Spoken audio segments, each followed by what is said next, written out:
We're going to go back to Tarpley in a moment, but I've been promising to do this since yesterday, so I want people watching at prisonplanet.tv. This is just one magazine. I walked it with my eyes closed and grabbed off the rack. I said, I want to see what the propaganda is, because every magazine I seem to open is full of nothing but brainwashing for world government, and the family's bad, and guns are bad, and patriotism's bad, and veterans are bad, and they need to be arrested. I mean, just crazy. And so I walk over and I grab the Atlantic. Now look at this. First thing, Dutch Roll Shell. They have 3 ads in this magazine. CO2 is evil. We need a global carbon tax.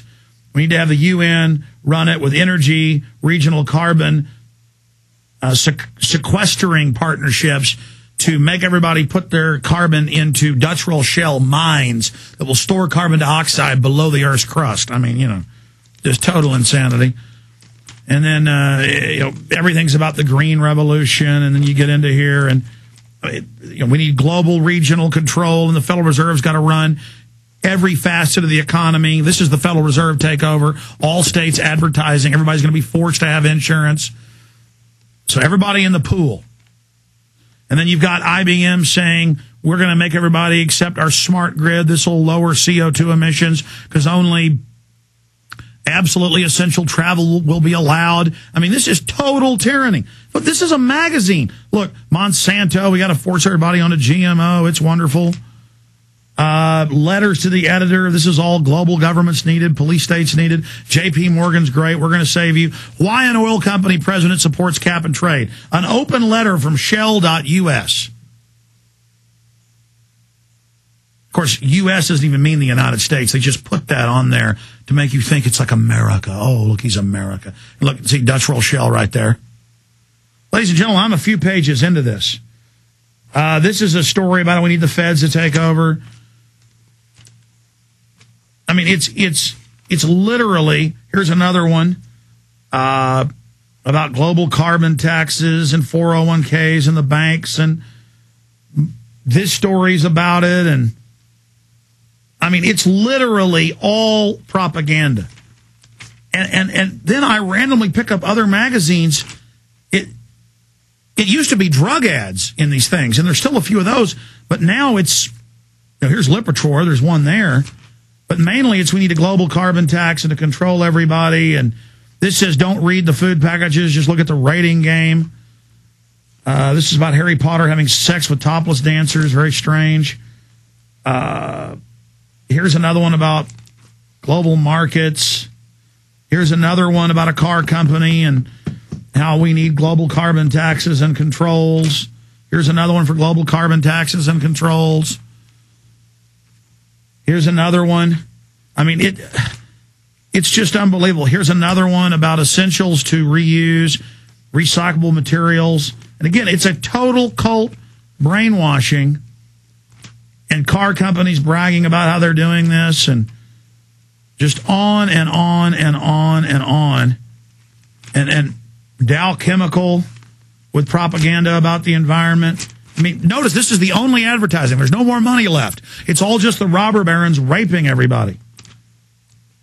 And look at this one. Then it says, do we want to chemtrail everybody? That shows a blimp spraying chemicals because they say, oh, the earth is dying from carbon dioxide that plants breathe. But do we want to let the secret chemtrailing program go on?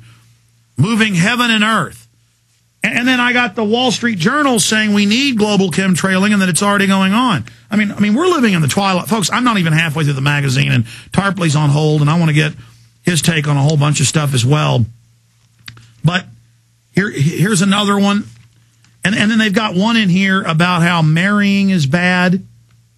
And then better luck this time, another article about the green economy. I mean, that's all. Folks, this is a random magazine. It's just total brainwashing. This is worse than 1984.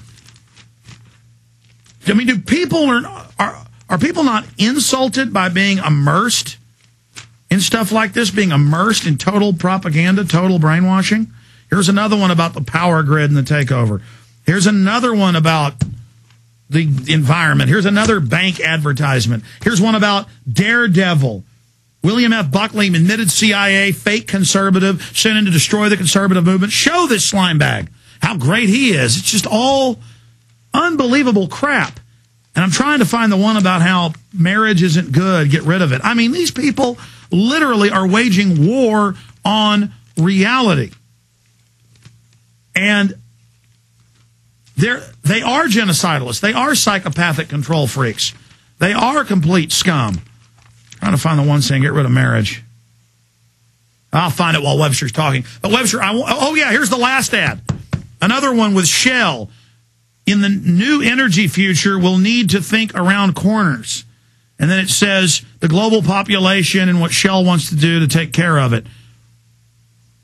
I mean, these people mean business, Webster. What does it mean? Because I've since looked at other magazines when it's almost a complete conversion. No more drug company ads. Now it's just direct banking and oil company propaganda. Well, you got to remember that the Atlantic Monthly is the house organ of the left oligarchy. I call them the left-ogarchs. This is the Boston and Connecticut insurance mutual fund. It's kind of a second Wall Street that you have up there in New England. So this extreme, multicultural, politically correct, and what they're expressing is their class consciousness. In other words, what seems to me to be worth underlining is the hysteria of all of this, the desperation, the lunacy of it all, right? It's like an amazing these people spectacle. Need to be in insane asylums. I agree. Yeah. I mean, they say get rid of the frickin' family openly. They're waging war on the species. Right. What you learn from this is that the U.S. ruling elite is terminally decadent. You can choose between keeping that ruling elite and having the country go down. If they remain in power with the kinds of values they have, and Obama is, of course, their creature, Obama finds this very congenial. These are his ego ideals, right? The Yale Law School and Columbia and all the rest of this. This is the territory of the Atlantic Monthly, and they were big supporters. Andrew Sullivan is one of the guys who said, if we can only get Obama in, then we can go back to false flag, because people will believe him where they wouldn't believe Webster, Bush. Isn't it strange fate that I said, I'm going to randomly walk across Barnes & Noble, close my eyes 10 feet away, walk up and randomly grab two magazines. This is one of them. The other one's a women's magazine I haven't been able to read yet, but the first page was get rid of your man.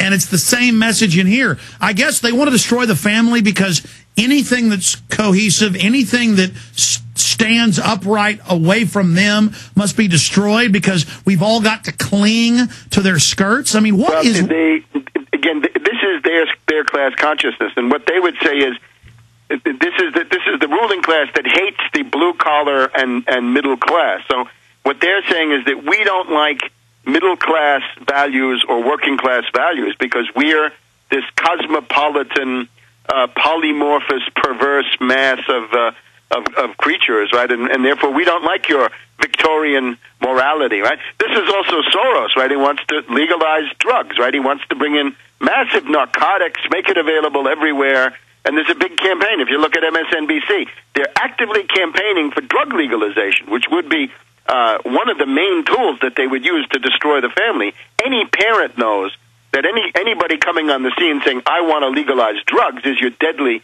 enemy, right? That's the middle class fighting for its existence against this hysterical oligarchy. Well, Tarpley, let me stop you there, and I'm not going to interrupt much more, but I'm for decriminalization because we know they use it to launder the money and then put people in prison. I'm not for legalization, and you're right. And I've seen the university papers about how they want to drug the public. That's what the Prozac and Ritalin is.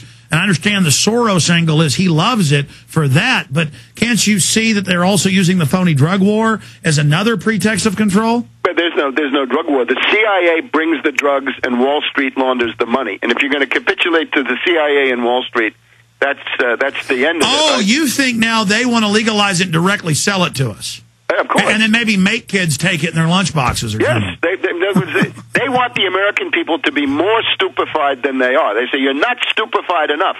You got to be more inert, more apathetic, more dumbed down. And the next wave is we're going to say that marijuana is cool, and we're going to ram that down your throats. Well, look at Afghanistan, and I'm sure you've seen this, but now the BBC admits, I heard this a month ago in my car and almost fell over, so I've told the story every day since, and they said, the army does guard the poppy fields now, so the local farmers have some money, and so the Taliban can't rough them up. When the Taliban's been given different sectors, works for the government as a client, as you've documented, and they admit it's up like 9-fold what it was, and local news says here in Austin we're neck deep, swimming in heroin. I mean, they're openly shipping it in now and saying it's for America's security.